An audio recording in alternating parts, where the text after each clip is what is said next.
પહેલી અને બુઝો એકદમ વૈજ્ઞાનિક માઇન્ડના છોકરા. એમને બધું આ પબજી રમવાનું અને બીજા બધા કામો એમને ગમતા નથી. એ લોકોને તો ખાલી ભણવાનું જ આવડે.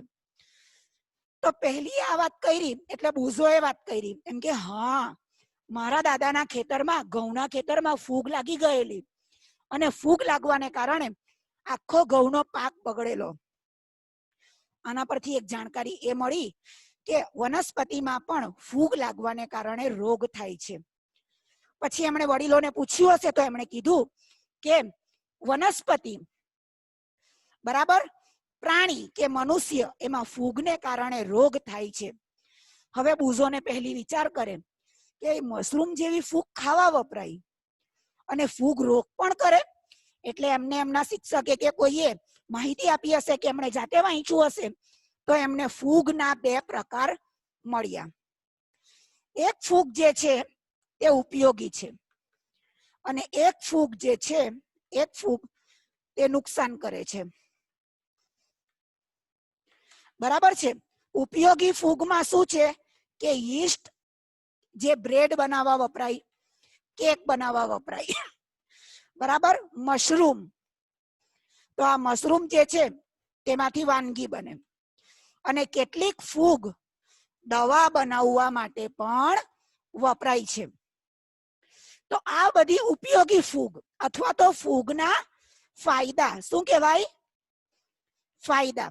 પરીક્ષામાં પૂછાય કે ફૂગના ફાયદા લખો તો અત્યારે આ 3 ફાયદા લખવાના, બાકીના તમારે જાતે નેટ પરથી સર્ચ કરીને શોધવાના. અને નુકસાન કેવી રીતે કરે? તો ફૂગને કારણે વનસ્પતિ,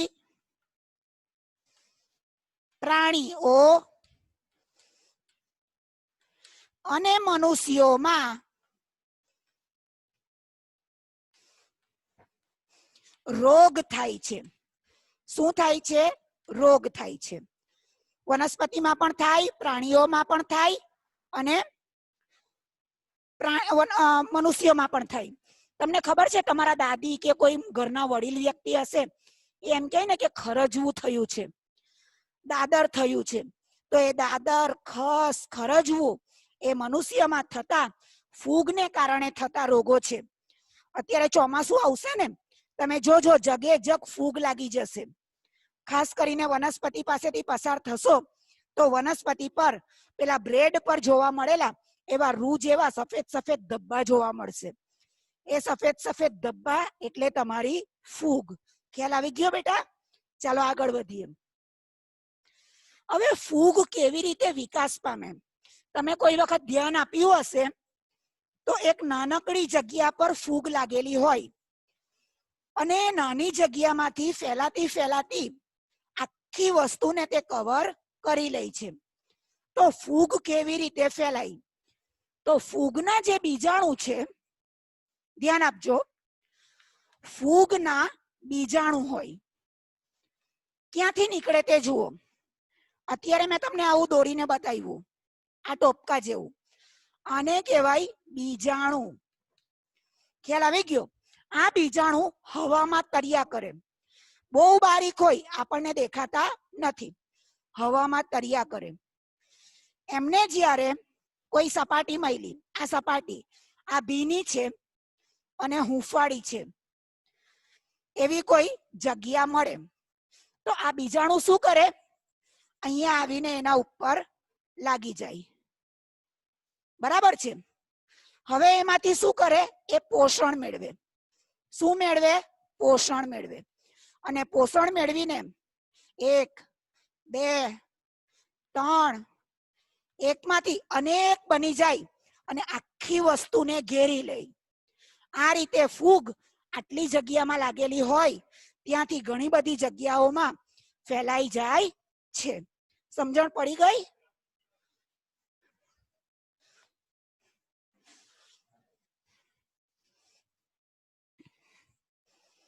આગળ જઈએ આપણે. સહજીવન અને સહભાગિતા.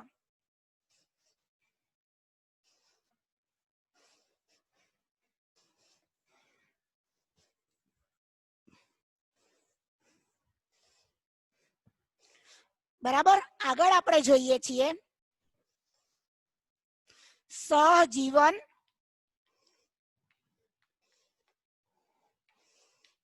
અથવા તો સહભાગિતા.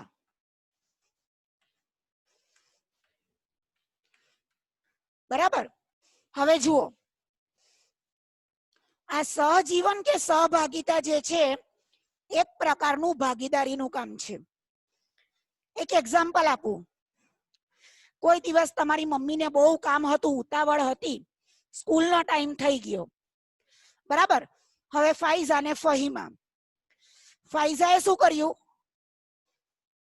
ફાઈઝા ફહીમા હોય કે તમારા ક્લાસના કોઈ બે છોકરા હોય, બરાબર, એ લોકોએ શું કર્યું? એકની મમ્મીએ ભૂલ દાળ આપી દીધી, ચાવલ બનાવવાના બાકી છે, અને બીજાની મમ્મીએ ખાલી ચાવલ આપ્યા, દાળ નથી આપી. બંને જણા ઉદાસ. હવે શું કરવાનું? ટીચર પૂછે શું થયું, કેમ ઉદાસ? તો કે મારી મમ્મીએ ખાલી આજે ચાવલ જ આપ્યા, મેડમ હું એકલા ચાવલ કેમ ખાઉં? પેલી એમ કે મારી મમ્મી એકલી દાળ જ આપી, હું કેમ ખાઉં? તો મેડમ કે બંને જણા ભાગીદારી કરી લેવું, આના ચાવલ ને આની દાળ. આ રીતે બંને ભેગા મળીને જે ખાય, આ ભાગીદારીનો જે સંબંધ બને, એને વિજ્ઞાનની ભાષામાં સહજીવન કહેવાય કે સહભાગિતા કહેવાય. અહીંયા ધોરણ 5 નું એક તમને પર્યાવરણનું ઉદાહરણ યાદ અપાવું કે ધોરણ 5 ના પર્યાવરણમાં એક પ્રકરણમાં એવું આવતું હતું કે અમિત અને એનો મિત્ર, બે છોકરા હતા, બીજાનું નામ યાદ નથી. અમિત અમદાવાદથી એકલો આવે છે, એની પાસે રહેવાનું ઘર નથી. એને બીજો એક છોકરો મળે છે, એની પાસે રહેવાનું ઘર છે. તો એ અમિતને રહેવાનું ઘર આપે છે, બદલામાં અમિત એને કમાઈને ખવડાવે છે. ખ્યાલ આવી ગયો? તો કોઈ એક જણ ઘર આપે તો બીજો એને કમાઈને ખવડાવે. આ રીતે જે ભાગીદારીનો સંબંધ બને એને કહેવાય સહજીવન કે સહભાગિતા. આ સંબંધ પણ આ સૂક્ષ્મ જીવોની દુનિયામાં વનસ્પતિમાં જોવા મળે છે. જુઓ, આવા સૂક્ષ્મ જીવનનું એક નામ છે, પરીક્ષા માટે મોસ્ટ આઈએમપી સમજી લેજો, એનું નામ છે લાઇકેન. હવે લાઇકેનમાં બે વસ્તુ આવેલી છે, એક તો ફૂગ અને બીજું છે લીલ. હવે જોજો, ફૂગ શું કરે? હવે ફૂગ પોતાનો ખોરાક જાતે બનાવતી નથી. લીલ જે છે તે પોતાનો ખોરાક જાતે બનાવે. ખ્યાલ આવ્યો? હવે તો લીલ શું કરે? પોતાનો ખોરાક ફૂગને આપે. લીલ પોતાનો ખોરાક જે છે તે ફૂગને આપે. બદલામાં ફૂગ જે છે તે લીલને વસવાટ આપે. વસવાટ એટલે કે રહેવાની જગ્યા. બરાબર છે? ત્યાર પછી એને શું આપે? પાણી આપે. અને એને ખનિજ તત્વો અથવા તો પોષક તત્વો આપે. બરાબર છે? આ ત્રણ વસ્તુ આ ફૂગ જે છે તે કોને આપે છે? આ લીલને આપે છે. આ રીતે લીલ અને ફૂગ વચ્ચે જે ભાગીદારી થાય છે તે સહજીવન કે સહભાગિતા, તેને લાઇકેનના નામથી ઓળખવામાં આવે છે. યાદ રહી ગયું? તો સહજીવન કે સહભાગિતા એટલે શું? કે કેટલા આપણે એની વ્યાખ્યા જોઈએ. ચાલો, આમાં સમજ પડી ગઈ હશે તમને લગભગ.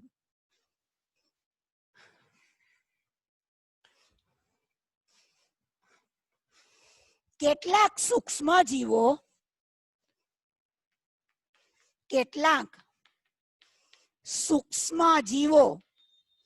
સૂક્ષ્મ એટલે બહુ બારીક, તમને તમારી આંખથી દેખાય નહીં, એના માટે સૂક્ષ્મદર્શક યંત્ર જ જોઈએ. કેટલાક સૂક્ષ્મ જીવો જેમ કે વનસ્પતિ, એને વનસ્પતિ પણ કહેવાય, ફૂગ અને લીલ. સૂક્ષ્મ જીવો ખોરાક, પાણી, પોષક તત્વ અને રહેઠાણ. રહેઠાણને બીજા શબ્દોમાં વસવાટ પણ કહેવાય. માટે અરસપરસ ભાગીદારી કરે છે. ભાગીદારી કરે છે. આવા જીવનને શું કહેવાય છે? સહજીવન કહે છે. શું કહેવાય? સહજીવન કહે છે. સહજીવનને જ બીજા શબ્દોમાં સહભાગિતા પણ કહેવાય. તો એનું એક ઉદાહરણ છે લાઇકેન, જે મેં આગળ લખીને સમજાવ્યું, ફૂગ અને લીલ. ફૂગ એ લીલને શું આપે? પાણી આપે, રહેવાની જગ્યા આપે, પોષક તત્વ આપે. બદલામાં લીલ એ ફૂગને ખાવાનું આપે. તું મને આ આપ તો પેલો અમને કઈ આપે. આ રીતે ભાગીદારીનો જે સંબંધ છે એને સહજીવન કે સહભાગિતા કહેવાય છે. આવું જ એક બીજું પણ ઉદાહરણ છે, એ હું તમને આપી દઉં.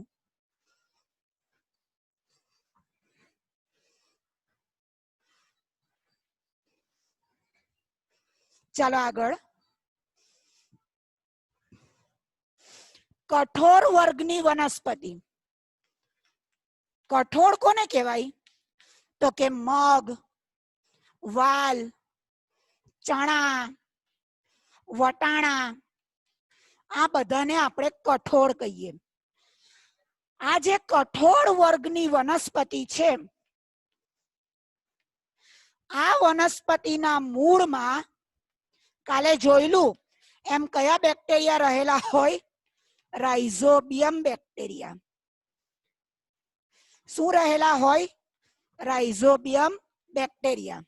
બરાબર છે. એટલે સહજીવનનું બીજું ઉદાહરણ, એમાં એક છે વનસ્પતિ અને બીજું છે રાઇઝોબિયમ.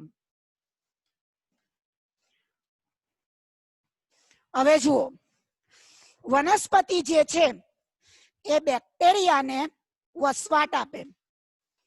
વસવાટ આપે એટલે મૂળમાં રહેવાની જગ્યા આપે. બરાબર છે? શું આપે છે?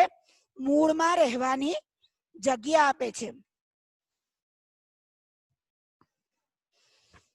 બરાબર?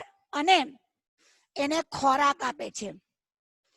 તો એના બદલામાં બેક્ટેરિયા એને નાઇટ્રોજન વાતાવરણમાંથી લઈને આપે છે. બંને એકબીજાને કઈ ને કઈ આપે છે. આ રીતની ભાગીદારી પણ સહજીવન કહેવાય છે. ખ્યાલ આવ્યો? સમજ પડે છે? આંગળી ઊંચી કરો.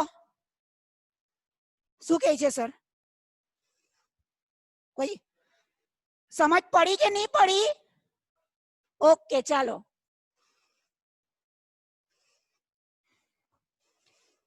એટલે સહજીવનમાં તમે બે ઉદાહરણ લખી શકો. એક આગળ બતાવ્યું તે લાઇકેન, લીલ અને ફૂગ વાળું, અને બીજું ઉદાહરણ આ રાઇઝોબિયમ બેક્ટેરિયા અને કઠોર વર્ગની વનસ્પતિનું. સમજ પડી? આગળ નવો ટોપિક લઉં છું. જમીનમાં પોષક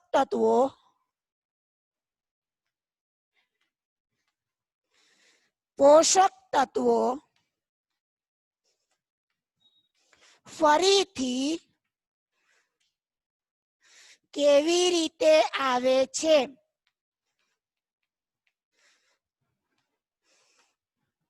બરાબર, ધ્યાન આપો. ચાલો, એકદમ સહેલું જ છે. હવે ખેડૂત શું કરે? કોઈ વનસ્પતિ અથવા તો પાક ઉગાડે. ખેડૂત શું કરે? ખેતરમાં કોઈ વનસ્પતિ કે પાક ઉગાડે. તો વનસ્પતિ કે પાક જમીનમાંથી બે વસ્તુ લઈ લે, એક તો પાણી અને બીજું પોષક તત્વ. હવે હું અત્યારે ઘરેથી ખાઈને આવી, સવારે નાસ્તો કરીને. હવે અત્યારે હું બોલું છું, ભણાવું છું, તો મારા પેટમાંથી બધા પોષક તત્વ વપરાઈ જશે. હવે મારા પેટમાં પાછી ભૂખ લાગશે તો શું કરવું પડશે? મારે ખાવું પડશે ને. એ જ રીતે જમીનમાંથી પાણીને પોષક તત્વ વપરાઈ ગયા, હવે જમીન ભૂખી થઈ ગઈ, ખાલી થઈ ગઈ, હવે વનસ્પતિને ખવડાવશે શું? તો એના માટે ખેડૂત જે છે એ બે પ્રકારના ખાતર નાખશે. એક તો એ નાખશે કુદરતી ખાતર અને બીજું એ નાખશે અથવા તો રાસાયણિક ખાતર. બરાબર છે? ચાલો, હવે કુદરતી ખાતરમાં એક તો આવે છે છાણિયું ખાતર. આ સિવાય તમે ધોરણ 6 માં ભણી ગયા અળસિયાનું ખાતર, જેને કહેવાય વર્મી કમ્પોસ્ટ. ખ્યાલ આવ્યો? અને રાસાયણિક ખાતરમાં શું હોય? નાઇટ્રોજન, ફોસ્ફરસ અને હોય છે પોટેશિયમ. એટલે અહીંયા લખું છું કે રાસાયણિક ખાતર જે છે, અહીંયા લખી દઉં, ચાલો આ મોટી જગ્યામાં, કે રાસાયણિક ખાતર એને ટૂંકમાં NPK ખાતર પણ કહેવાય. N એટલે નાઇટ્રોજન, P એટલે ફોસ્ફરસ અને K એટલે પોટેશિયમ. બરાબર? તો વનસ્પતિને સૌથી વધારે જરૂરિયાત નાઇટ્રોજનની છે. આ નાઇટ્રોજન કઠોર વર્ગની વનસ્પતિને જ કુદરતી રીતે મળે, એટલે બીજી વનસ્પતિની અંદર આ નાઇટ્રોજન વાળું રાસાયણિક ખાતર ઉમેરવું પડે. રાસાયણિક ખાતર નાખવાથી વનસ્પતિને ફરી પોષણ મળે, વનસ્પતિનો સારો વિકાસ થાય અને આપણે યોગ્ય ઉત્પાદન મેળવી શકીએ. તો આ રીતે જમીનમાં પોષક તત્વ ફરીથી ખાતર દ્વારા નાખવામાં આવે છે. ચોક્કસ તમને સમજ પડી ગઈ હશે. આગળ વધું છું.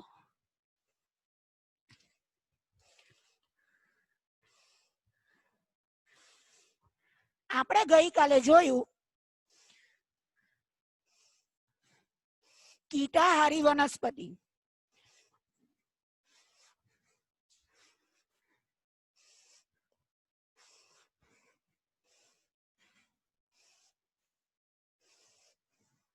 ગઈકાલે આપણે જોયું એક નવો ટોપિક છે કે કીટાહારી વનસ્પતિ. હવે આ કીટાહારી વનસ્પતિ જે છે તે પ્રકાશ સંશ્લેષણ કરે.